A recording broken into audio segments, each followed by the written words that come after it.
Aujourd'hui, on remplace un serpentin avec le drain à droite par un serpentin avec le drain à gauche. Donc, il va falloir que je refasse au complet les supports du serpentin dans le conduit d'alimentation. Donc, ces supports-là, je peux les réutiliser s'ils sont en bonne condition, mais il va falloir que je remodifie l'angle. La première angle que je vais rajouter, que je vais installer plutôt, c'est celle où il y a le drain. Donc, ça va être l'angle la plus basse. Il faut toujours que je fasse une pente de l'arrière vers l'avant pour m'assurer que l'eau va bien sortir à l'extérieur. Je ne dois pas faire une très grande angle ou sinon le serpentin pourrait sortir du conduit de ventilation. Puis là, je vais être obligé de souffler la porte, ce que je ne veux pas. Donc, juste le fait de toucher la bulle ou un petit peu plus, c'est suffisant. La première angle, évidemment, celle où il y a le drain, et les autres, je vais les mettre par-dessus. Comme ça, je vais être sûr que la pente, l'angle la plus basse, c'est bien celle où il y a le drain. Celle du fond, je peux mettre une bonne angle gauche-droite, ça ne dérange pas vraiment, mais encore là, c'est loin d'être nécessaire. Juste le fait de toucher la ligne, ça va être suffisant.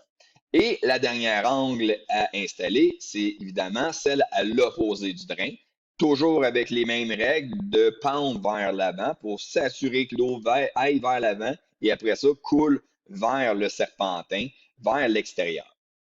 Une autre chose qui est très importante, c'est de s'assurer de la quantité d'air qui va passer à travers mon serpentin. Donc là, je viens de rajouter des angles, je viens de diminuer la grosseur de mon conduit de ventilation. Puis là, je vais mettre un serpentin qui est très restrictif.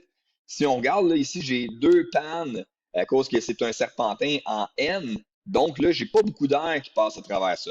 Je mesure la largeur qui était 13 pouces et la profondeur qui est 19 pouces. Je vais essayer de me rapprocher le plus près possible de cette ouverture-là, puis que mon serpentin soit quand même bien assis. Donc là, j'ai 11,5, c'est parfait.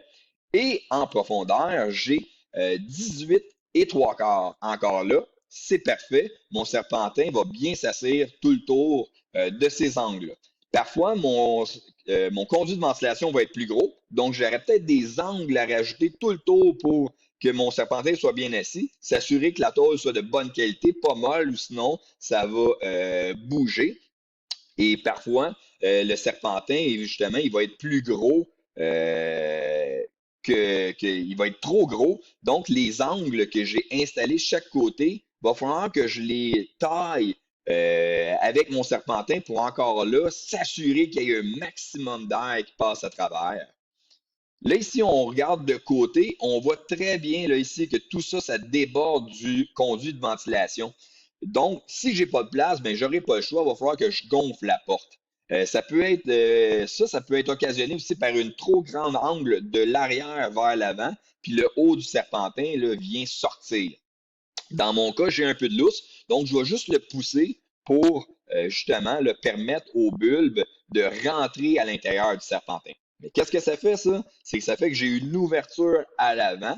L'air va passer à travers ça.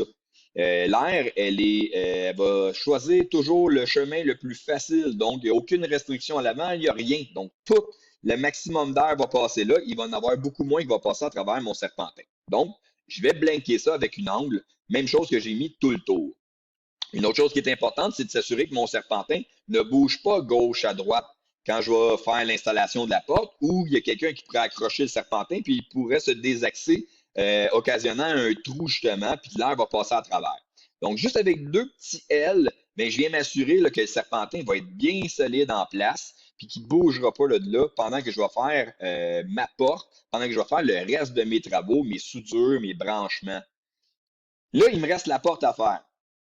Pour faire la porte, ben, je vais prendre physiquement la porte, puis je vais venir la positionner en dessous de la tuyauterie.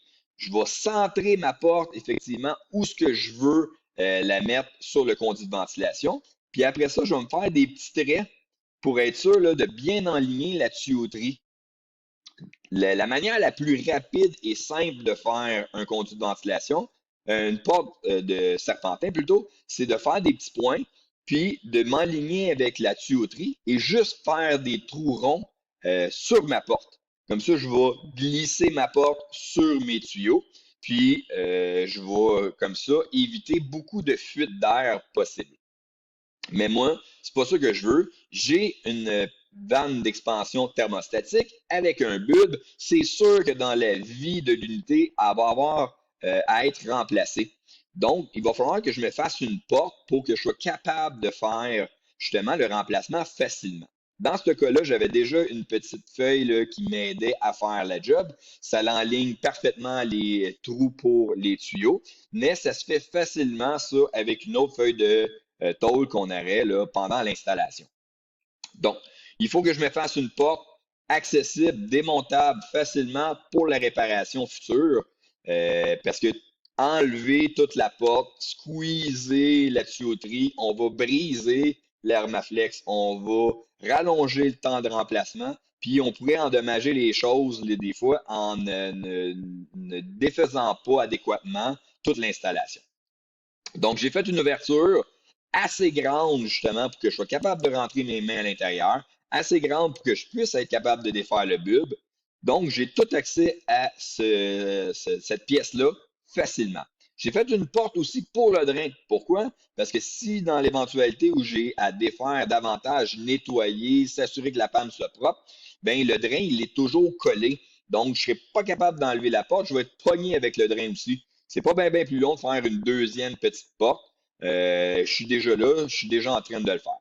Il faut faire attention, par contre, quand on va faire l'installation aussi, de ne pas utiliser des vis trop grandes.